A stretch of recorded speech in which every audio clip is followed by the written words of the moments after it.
मैं सच मूसा आप सभी लोगों का यंग जीनियस ग्रुप में स्वागत करता हूं। आज मैं चैप्टर क्लास 10 का सप्लीमेंट्री भाग से चैप्टर नंबर 5 जिसका नाम है food prints without feet explain करूंगा, जिसके राइटर हैं H.G. वेल्स। इस चैप्टर में मिस्टर ग्रिफिन की कहानी है, जिन्होंने एक मेडिसिन इन्वेंशन किया था जिसको खा करके अदृश्य इंसान हो जाता है, दिखाई न दे। वो देखता है लेकिन दूसरे उसे देख नहीं पाते हैं। इसी आधार पर ये कहानी है, मैं इसको एक्सप्लेन करने जा रहा हूँ। ये यूपी बोर्ड के लिए बहुत ही इम्पोर्टेंट चैप्टर है और स्टूडेंट इसे बहुत ध्यान से सुने तो उनकी ये कहानी उन्हें समझ में आ जाएगी, तो वो एग्ज़ाम में अगर ये आ जाए तो आप उसे आसानी से लिख सकते हैं। The two boys started in the surprise at the fresh muddy imprints of the paper of the bare feet. What was the barefooted man doing on the steps of the house in the middle of the London, and where was the man? यहाँ पर बताया जा रहा है कि दो लड़के जो आश्चर्यचकित हैं, सरप्राइज हैं कि गीली मिट्टी पर कैसे किसी का बेयर फुट यानी बिना चप्पल के पहने हुए नंगे पाँव का निशान पड़ रहा है। आदमी दिखाई नहीं दे रहा है और उसका निशान पड़ रहा है। ये बच्चे उस स्टेप का पीछा करने लगे। और in the middle of the London, ये कहानी लंदन के मध्य में है। And where was the man, वो आदमी कौन था? ये क्वेश्चन बच्चों के दिमाग में, दो लड़कों के दिमाग में आ रहा है। As the gaze a remarkable sight and met the eyes A fresh foot mark appeared from the nowhere. अब ये अनुमान करने लगे और वो रिमार्क करने लगे ये निशान कहाँ कहाँ जा रहा है, इन आँखों से वो देखने लगे। Further footprints followed one after another, descending the steps and the progressing down the street. और फिर ये जीने से उतरते हुए, घर के जीने से उतरते हुए सड़क तक आया। ये बच्चे देखने लगे, इसके पीछे करने लगे। डाउन द स्ट्रीट, गलियों में। The boys followed fascinated until the muddy impression became the fainter and fainter and at last disappeared altogether. और फिर ये निशान फेंटर यानी पढ़ते गए और ये दिखते गए, लेकिन कोई इंसान नज़र नहीं आया। The explanation of the mysteries was really simple enough. The beleaguered boys had been following a scientist who had just discovered how to make the human body transparent. अब ये जो लड़के देख रहे थे निशान, इंसान दिखाई नहीं दे रहा है, उसके निशान पड़ रहे हैं, वो कोई और नहीं था, एक साइंटिस्ट था जिसने एक आविष्कार किया था, खोज की थी एक मेडिसिन की, जिसको खा करके इंसान गायब हो जाए, अदृश्य हो जाए, जिसका नाम था Griffin. Griffin, the scientist, had carried out experiment after experiment to prove that the human body could become invisible. Finally, they sold certain rare drugs, and his body became a transparent as a sheet of glass. Through it also remained as a solid as a glass. उन्होंने अपने अनुभव से, experiment से ये बात साबित किया कि इंसान की बॉडी जो है इनविजिबल है, अदृश्य है। ही सॉलोड सर्टेन रेयर ड्रग्स, अगर इस ड्रग को निश्चित रूप से प्रयोग किया जाए तो इसकी body became as a transparent है,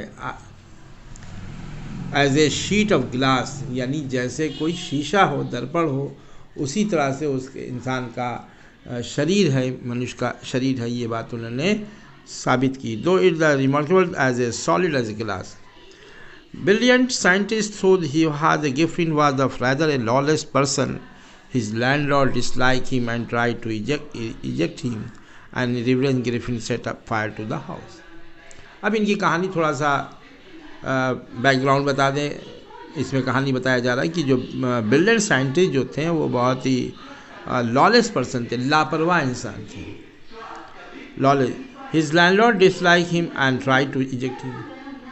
उनके जिस मकान में वो रहते थे, मकान मालिक से उनसे कुछ झगड़ा हो गया, उससे वो नाराज़ हो गया. In revenge Griffin set out to the fire house. उस नाराज़गी से बहुत गुस्सा करने वाले थे, उन्होंने उस मकान में आग लगा दी. To get away without being seen he had to remove his cloth. और निकल गए बिना कपड़ा पहने, अपने शरीर से कपड़ा निकाल दिया और निकल गए. Thus it was thus that become a homeless wanderer without a cloth, without money and quite his invisible. यानी जब वो अपने घर से बाहर निकले तो इस लाइन में बताया जा रहा है वो चक्कर लगा रहे थे, वंडर कर रहे थे, इधर उधर घूम रहे थे, कहाँ जाए, क्योंकि विदाउट क्लोथ, उनके शरीर पर कोई कपड़ा नहीं था, विदाउट मनी, कोई पैसे नहीं थे, एंड क्वाइट इनविजिबल, अदृश्य थे. यानी वो लोगों को तो देख रहे थे, लोग उन्हें देख नहीं रहे थे. Until he happened to step in some mud and left footprints as he walked. हाँ, जब वो किसी गीली मिट्टी पर चलते थे, कीचड़ में चलते थे, तो उनका निशान तो पड़ता था. He escaped easily through enough from his boys who followed his foot in London. और यही बात ये बच्चे देख रहे थे, दो लड़के, और उन्होंने इन लड़कों से बचने का प्रयास किया ग्रिफिन ने.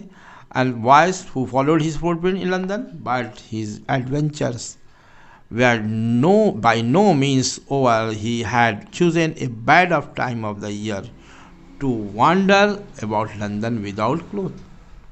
और उनको ऐसा लगा कि हमने गलत समय पर चुनाव किया, यानी लड़ गए और घर से बाहर निकल आए बिना घर के, इस ठंडक में लंदन की सड़कों पर, जिसके पास कपड़ा नहीं था, घर नहीं था. It was midwinter. The air was bitterly and cold and cool. ये मध्य विंटर का समय था और हवाएं बहुत तेज़ चल रही थी, कोल्ड वे चल रही थी. And he could not do without clothes. और वो बिना कपड़े के नहीं रह सकते थे. Instead of the walking about the street of the decided to stop, sleep into big London and stole for a while. और फिर वहाँ पर उन्होंने एक स्टोर में डिसाइड किया कि यहाँ पर ठहरा जाए, सोया जाए. And to big London store for the one, अपने को उस ठंडक से बचाया जाए. इसी सोच के आधार पर देखिए आगे उन्होंने क्या किया. Closing time arrived and as soon as the doors were shut, Griffin was able to give himself the pleasure of the clothing and feeding himself without regard to expense. He broke open boxes and wrappers and fitted himself out with the warm clothes, soon with shoes, an overcoat and a wide brimmed hat, and became a fully dressed and a visible person. In the kitchen of the restaurant, he found cold meat and coffee, and followed up the meal with the sweets wine taken from the grocery store. Finally, he settled down to sleep on a pile of the quilts. फिर वो आपके जो store बंद हो रहा था, invisible थे, उसके अंदर चले गए और उन्होंने अपने शरीर को ढकने के लिए गरम बॉक्स से उन्होंने गरम कपड़े निकाले और उसको पहन लिया. फिर भूख लगी थी और उन्होंने उसी से अटैच मॉल से किचन था, होटल था, रेस्टोरेंट था, वहाँ से उन्होंने ठंडा गोश्त पाया और कॉफ़ी पिया और मिठाइयाँ भी खाईं. इस तरह से वो रात में सो गए रज़ाई के साथ. इफ़ ओनली ग्रिफिन हैड, अब आप देखिए ये तो हो गया. अब आप सुबह होती है तो क्या घटना होती है आगे देखिए इस पैराग्राफ में. It only Griffin had manage to wake up in good time. All midnight have been well as it was that he did not wake up until the assistants were already arriving next morning. When he saw a couple of them approaching, he pinged and began to run. They naturally gave chase. In the end of the was able to escape only by quickly taking off his newly found clothes, so once more he found himself invisible but naked in the chill January air. अब जब सुबह हुई तो उस mall के assistant जो सहायक थे वो पहुंचे और उन्होंने देखा कि अरे he saw a couple of them approaching. उन्होंने जो उनके सहायक थे देखा ये कौन है, ये pink, he began to run, और वो भागने लगे हैं. दे नेचुरली गेव चेज, और उन्होंने पकड़ने की कोशिश किया तो उन्होंने जल्दी से जल्दी उनका कपड़े उतार के भाग गए. और नेकेड इन चिल जनवरी, और फिर वो नेकेड हो गए इस ठंडी जनवरी में. यानी वो भाग रहे थे और उनके कपड़े उतारते जा रहे थे, फेंकते जा रहे थे, क्योंकि उनको कपड़े की आवश्यकता थी, जो उनका चुराया हुआ कपड़ा था. इसलिए वो चाह रहे थे कि हम कपड़ा उतार के फेंकें जिससे मुझे बच जाए, इसलिए उनके कपड़े को उतार करके फेंकते जा रहे थे. और जब नेकेड हो गए तो उन्होंने पीछा करना छोड़ दिया और वो आगे बढ़ गए. अब फिर ठंडक शुरू हो गई. इनविजिबल थे, कोई देख नहीं रहा था, लेकिन उन्हें ठंडक लग रही थी, वो लोगों को देख रहे थे. दिस टाइम, आगे देखिए इस पैराग्राफ में, this time he decided to try to stock off a theatrical company in the hope of the finding not only clothes but also something that would hide the empty space above his shoulder. And shivering with the cold, he hurried to Drury Lane and the center of the theatre world. और फिर वो उन्होंने देखा कि एक theatre company थी. उन्होंने कहा कि इसमें हम चलते हैं, देखते हैं, और उन्होंने उस थिएटर में पहुँचे. क्योंकि इसका माइंड का हमेशा ध्यान रखिएगा कि वो इनविजिबल थे, उन्हें कोई देख नहीं रहा था, वो लोगों को देख रहे थे. Hire the empty and spare the shoulders and shivering with cold here to dairy lane. और उन्होंने वहाँ से कपड़ा लिया, मास्क लिया और अपने हैट लिए. He soon found a suitable shop. He made his way invisible upstairs and came out a little later wearing a bandage around his forehead, dark glasses, false nose, big bushy side and whiskers and a large hat. इस तरह से उन्होंने अपने शरीर को वहाँ से जो थिएटर से चीज़ें होती हैं उन्होंने उसको यूज़ किया. बैंडेज लिया, अपने फोरहेड माथे पर लगाया, पर डार्क ग्लासेस चश्मा लगाया, और नकली नाकली फॉल्स नोज, बिग बुशी और बड़ी मोजदार मोछ, विस्कर्स, ये सब लगाया. और without being seen, to escape without being seen, he casually attacked the shopkeeper. To escape without being seen, जो नहीं देख सकते थे, जो बिना देखे, जो उन्हें देख नहीं सकता था, he casually attacked the shopkeeper, उन्होंने दुकानदार पर हमला किया from behind, पीछे से. and after which he robbed him of the money and could find, और उस दुकानदार से पैसा छीन लिया. Eager to get away from the crowded London, he took a train to the village of the Lippering, where he booked 2 rooms at the local inn. फिर वहाँ से वो भागे और उन्होंने एक ट्रेन पकड़ ली जो लिपरिन गांव, लंदन का एक, इंग्लैंड का एक गांव है जो लंदन के करीब है, और village of Lapping, village of Iping इस विलेज का नाम है, वहाँ वो चले गए. जब वहाँ वो पहुँचे उस गांव में, तो वहाँ उन्होंने एक सराय में 2 कमरे बुक करवाए. The arrival of the stranger at the inn in the winters was in any case an unusual event. Stranger and such uncommon appearance set off the all tongues wagging. Mrs. Hall, the landlord's wife, made every effort to be the friendly, but Griffin had no desire to talk and told her, "My reason for coming to Lipping is a desire for solitude. I do not wish to be disturbed in my work. Besides, an accident has affected my face." अब उन्होंने यहाँ पर जब सराय book कर लिया, तो ये इंसानी नेचर होता है कि जब इंसान कोई नई जगह पहुँचता है तो ख़ासतौर गांव के लोग उस अजनबी आदमी से मिलना चाहते हैं, रहस्य जानना चाहते हैं कि भाई यहाँ क्यों आया, क्या रिलेशन है, इन सराय में क्यों रह रहा है। ये सारी बातें लोगों के दिमाग में आने लगी, लेकिन वो किसी से मिलता नहीं था। मिस्टर ग्रिफिन किसी से मिलते नहीं थे। वो जो सराय की मालकिन थी मिसेस हॉल, वो चाहती थी उनसे दोस्ती करना, बातचीत करना, लेकिन ग्रिफिन ने साफ मना कर दिया कि मुझे कोई इंटरेस्ट नहीं है किसी से बातें करने में। और reason for coming to Iping is a desire for solitude. और उनका मैं सिर्फ इस लिपिंग गांव में सिर्फ आने का कारण बस एक है कि मैं अकेला रहना चाहता हूँ। I do not wish to be disturb, मुझे कोई डिस्टर्ब ना करे इन माई वर्क, मेरे काम में। बिसाइड्स इसके अलावा an accident he is affected, क्योंकि मैं प्रभावित हुआ हूँ एक्सीडेंट से, मेरे face.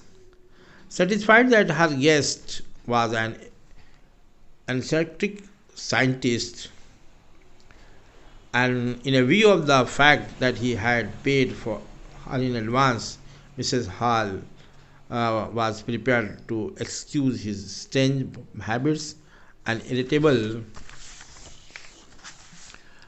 temper. But the stolen money did not last long, and presently Griffin had to admit that he no more ready cash. He pretended, however, that the was expecting to a check to arrive at the any moment. और जब mister Griffin के पास पैसा धीरे धीरे ख़त्म होने लगा, जो चुराया हुआ पैसा था, तो एक दिन जब पैसा ख़त्म हो गया तो but stolen money did not last long, and presently Griffin had to admit that he had to no more ready cash.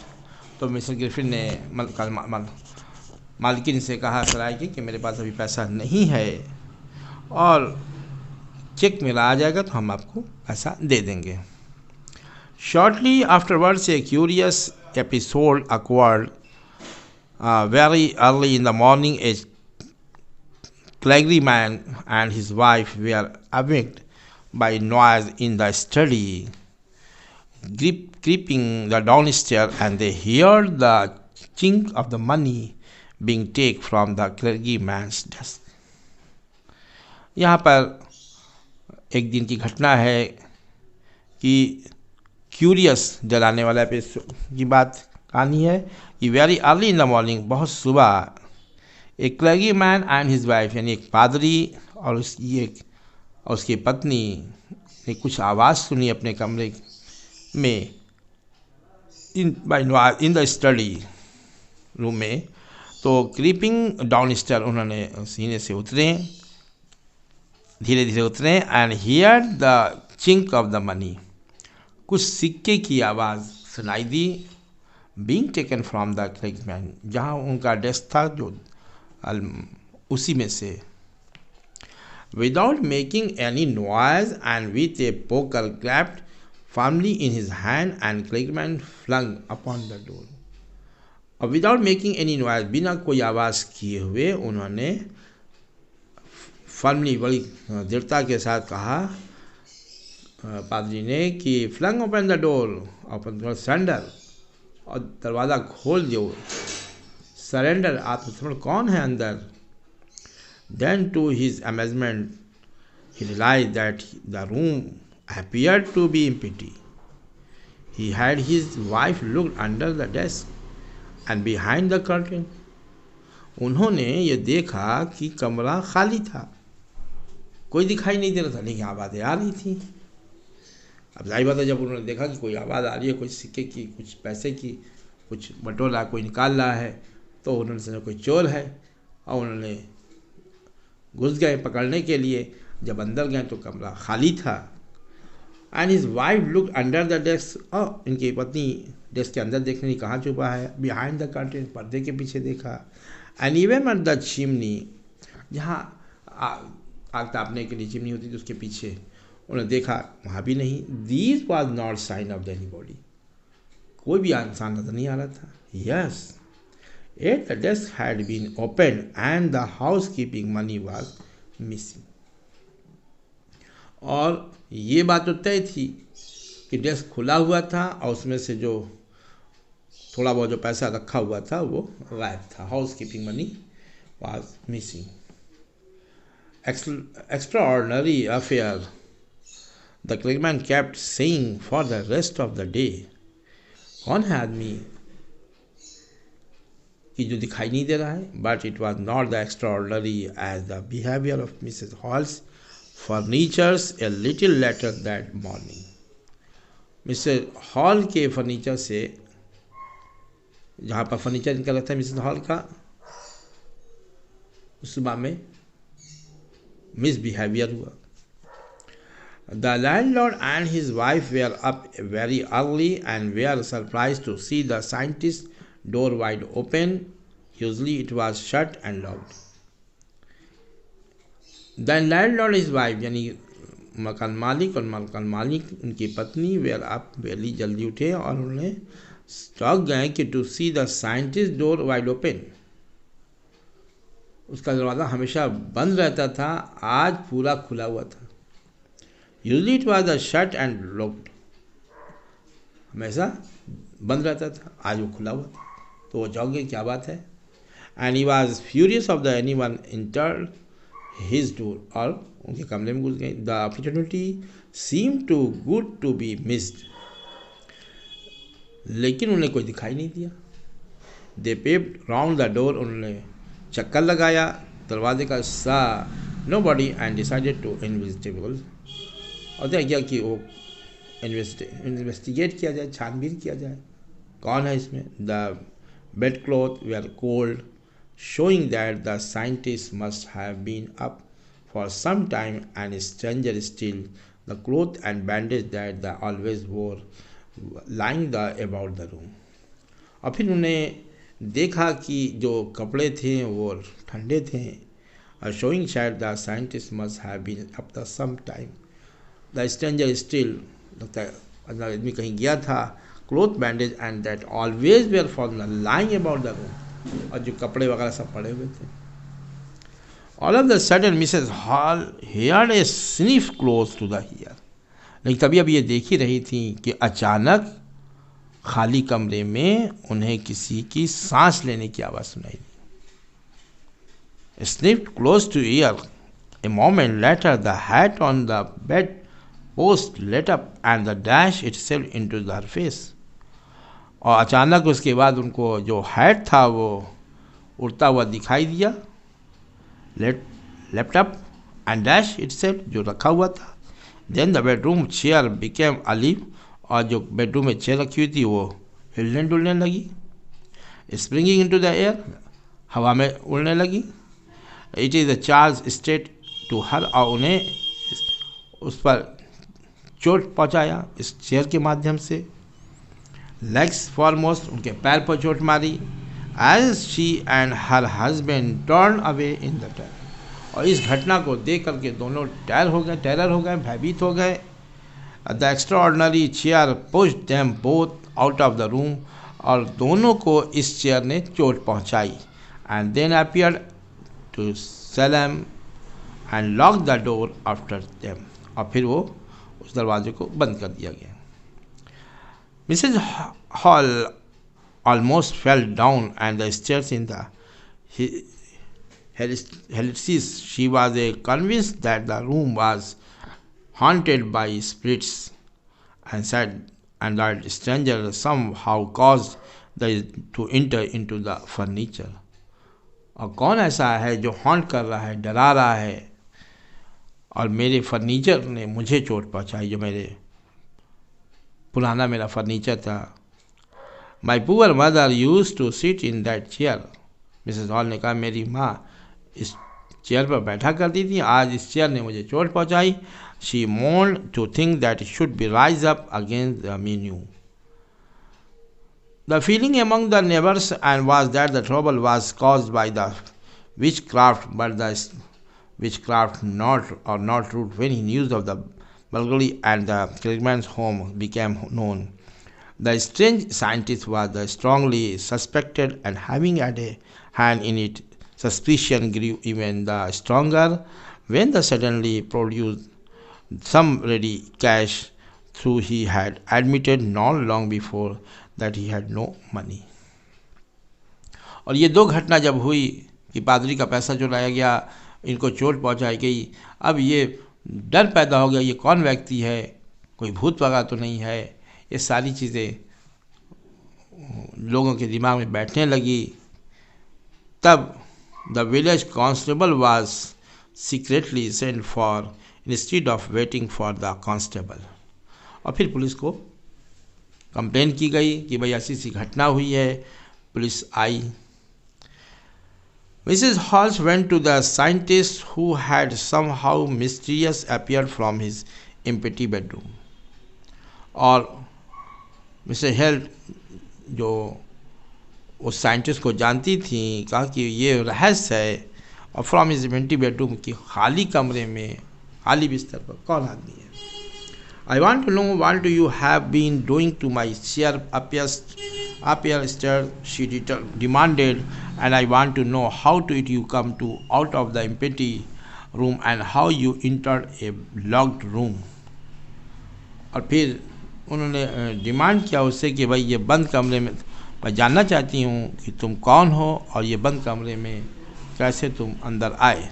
The scientist was always quick tempered and now became a furious. You do not understand who or what I am, I shouted. Very well, I will show you. तब उस scientist ने, जो हमेशा गुस्से में रहता था, चिल्लाया, You do not understand, तुम नहीं समझ सकती हो मुझे, हो और जो मैं कौन हूँ, what I am, मैं क्या हूँ। And he shouted, very well, I will show you, मैं तुम्हें दिखाऊंगा। Suddenly he threw off bandage, whiskers, spectacles, and even though it took him only a minute to do this, the horrified people in the bar found themselves staring at the headless man. अब यहाँ पर जैसे जैसे वो कपड़े उतारता जा रहा था, वैसे ही वो अदृश्य होने लगा। उसने कहा, अभी मैं तुम्हें दिखाऊंगा कि मैं कौन हूँ। और ये कहते हुए उसने अपने कपड़े उतारने लगे, अपने बैंडेज खोलने लगे। जैसे जैसे खोलता जा रहा था वैसे वैसे वो अदृश्य होता जा रहा था। अब द हॉरिफाइड, बड़ा भयानक दृश्य दिखाई दिया लोगों को। इस कमरे में क्या देखा लोगों ने कि staring at A headless man, जो शरीर हेडलेस मैन, जिसका शरीर नहीं दिखाई दे रहा। My left Mrs. Jeffers, the constable, now arrived and was quite surprised to find that he had to arrest a man without a head. But the Jeffers was not easily prevented from doing his duty. In a magistrate warrant order a present arrest, then the person had to be arrested without his head. और वो mister Jeffers जो constable थे, magistrate ने order किया था उसे गिरफ्तार किया जाए, उस आदमी को जिसने उसका पैसा, किसी का पैसा चुराया है, उसको चोट पहुंचाई है। अब कांस्टेबल सोच रहा है कि बिना हेड के कैसे किसको गिरफ्तार करे। There followed a remarkable scene as the policeman tried to get hold of a man who was becoming more and more invisible as the threw off one's garment after another. Finally a shirt flew up into the, उनको दिखाई दिया कि एक shirt है, हिल रहा है, हवा में हिल रहा है, उड़ रहा है। The constable found himself struggling with his someone he could not see at all, और कहा कि उसको पकड़ लें, कोशिश किया पकड़ने का। Some people try to help him, उन्होंने लोगों से सहायता लिया, कुछ लोगों ने भी उस कांस्टेबल की सहायता किया। But found themselves hit by blows and that seem to come from nowhere. तभी उनको एक घुसा पड़ा, कांस्टेबल को उस साइंटिस्ट ने मारा, वो बेचारे गिर गया। In the end of the Jeffers was knocked unconscious as the made a last attempt to hold onto the unseen scientist, और आखिरी कोशिश कि मैं उसे पकड़ लूँ, लेकिन उस अनसीन साइंटिस्ट को नहीं पकड़ पाए। There were nervous, excited cries of hold him, but this was the easier and said than done. Griffin had and shaken himself free, and no one knew where to lay hands on him. और फिर mister chicken को कोई नहीं पकड़ पाया, वो free रहे, and no one where to lay hands on him. यहीं पर ये चैप्टर कंप्लीट होता है। स्टूडेंट, बोर्ड का एग्ज़ाम है, आप इस चैप्टर को पढ़ें इस माध्यम से, और जब आप इस चैप्टर को पढ़ लेंगे, जब इसके क्वेश्चन को देखेंगे तो आपको ये चीज़ समझ में आ जाएगी। ये कहानी समरी के तौर पर